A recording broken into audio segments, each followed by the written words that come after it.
He was charming, clean-cut, and always polite, a DC barber with a bright smile and a dark secret. But behind the soft voice and sharp razor was a killer, one who hunted women and left no trace. This is the disturbing story of Jarvis Cato, a name you've likely never heard but won't forget. Jarvis Cato was born in 1905, the oldest of 8 children in South Carolina. As a child, he suffered a serious head injury, a trauma that some experts believe could have altered his personality permanently. He moved to Washington, D.C., and lived what seemed to be a normal life. He worked in hotels, barbershops, and was known to be soft-spoken and respectful. But underneath that calm surface, a darkness was brewing. Women are statistically more likely to be targeted by serial offenders, especially those who seem non-threatening. Cato used that image to his full advantage. Cato's pattern was terrifyingly calculated. He would visit rooming houses, posing as a maintenance worker or asking about vacancies. Once inside, he'd wait until a woman was alone. Then he would strangle her, often sexually assaulting the victim either before or after.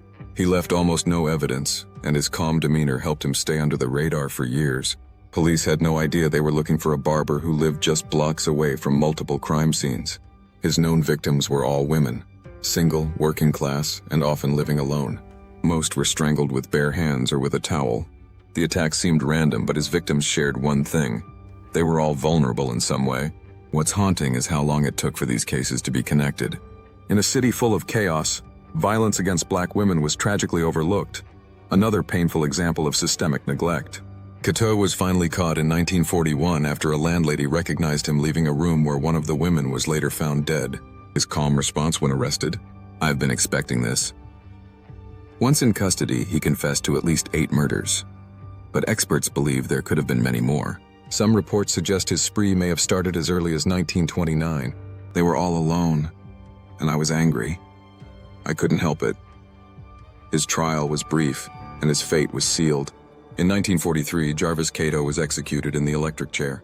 His name was buried in history, partially due to race, partially because society was uncomfortable confronting what he represented, a black man who preyed on women and went undetected for over a decade.